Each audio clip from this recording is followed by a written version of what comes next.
North Carolina State going to take on Connecticut in this one, 7:30 Eastern, 4:30 Pacific.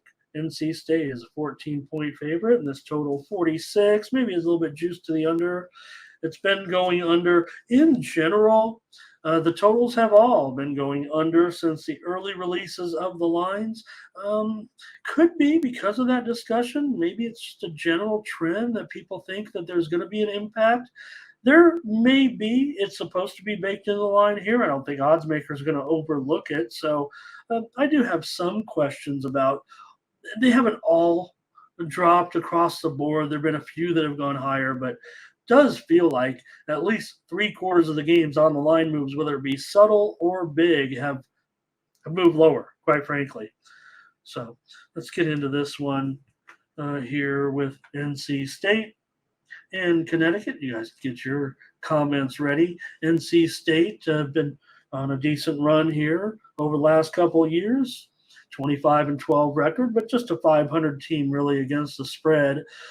This is not a great role for the Wolfpack, laying points on the road where they've gone just 2-6 as a road favorite. They aren't in this role very often, usually just about 2 times per season in games similar to this. So I think that might be a bit of a question. We know Connecticut has, had big time issues over the last 5 or 10 years, but things may be looking up with Jim Mora Jr. in his second year. They won 6 games last year.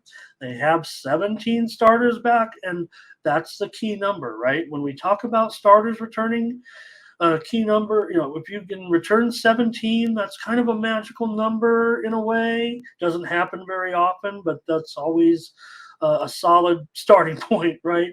And usually home dogs with a lot of returners early in the season. This is always kind of a pretty good trend. They have 102 starts returning on the offensive line. Their quarterback played several games last year. They got a good grad transfer quarterback, came in from Maine. There's a lot of positives here. And Connecticut went bowling for the first time in 7 years last year. Don't forget. So captors are going to be strong on Connecticut in this one. This total's dropped quite a bit, man. I'm really kind of bummed about it. These two teams did play last year, and North Carolina State won 41-10. They were favored by 38 points. So Connecticut got the money. Now, obviously, it's a big turnaround from a 38-point spread to a 14-point spread, but I think Connecticut is due for even more improvement. Remember, from 2016 to 2021, they were at 10-50 straight up. So they were bad. But again, you bring in a guy like Jim Mora Jr., love him or hate him, 6-7 last year. Found a way to get them to a bowl somehow. And North Carolina State, they haven't won a bowl in forever. Well, not forever, but it's been 5 or 6 years, hasn't it? They haven't won a bowl. They've been to a bowl, but they haven't won a bowl. They've lost their 2 or 3 bowl appearances anyway. Next week for NC State, how about Notre Dame? Well, we're playing Connecticut this week. What's going on next week? I don't know. I didn't look at the schedule. Please. Well, Connecticut's going to be really, really popular. I know you guys probably let's see what you guys have to say. I know I'm building the case for Connecticut. I'm only telling you what handicappers across the industry. I mean, it feels like it's all about Connecticut necessarily. Will the square – look, this thing opened as high as 18. Now it's down to 14. The total opened as high as 53.5, and now – it's down to 46.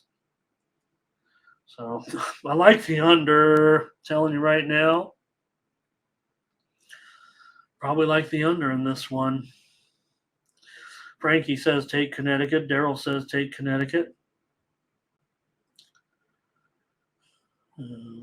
Let's see here. You guys are getting a little ahead of me. That's all right. Oh, thanks, Nathan, for the FCS play, for the FCS plays. I'm going to be active, and again, most of my FCS is going to be what we call late steam here on the site. If you're interested in these, my plays are probably going to be coming in 2 hours to 10 minutes before game time on FCS plays because we know the lines don't come out on FCS games until kind of later in the betting cycle. There's not, and limits are lower, but you can still get a good bet off. I mean, you can get, hopefully you can. So I don't want to. If anybody has any trouble with limits and they do subscribe to anything, please let me know. But I think that the cost of the plays, combined with the limits that you can get closer to game time, should work out. And my plays are strong on those games. So I think we proved that last year. You can go back and look at the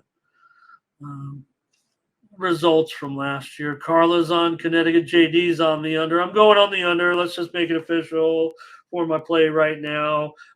Appreciate all you guys on Connecticut. I'm making a big pitch here for Connecticut. I'm not going to give it out as the play. I'm actually going to give you the under. Michael says Connecticut needs lots of help. I don't think they have that option available. I think they're rolling with what they got. Like I said, 17 starters returning. There's not many teams that are going to have that necessarily this year. One team that did have that has already covered the spread. And that was San Diego State last week. Okay. And Daryl says he's really hot on this game. Yep. Thank you, Daryl.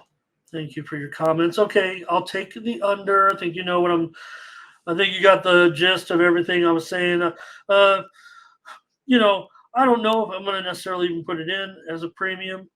I feel good about it, and maybe we missed out on some value. Still getting 2 touchdowns. Get it while it's hot. I don't know. Could it go under 2 touchdowns? It seems like sharp action is mixed. I think sharps are still willing to lay it on the road. But like I said, I feel like handicappers are on UConn. Here we go.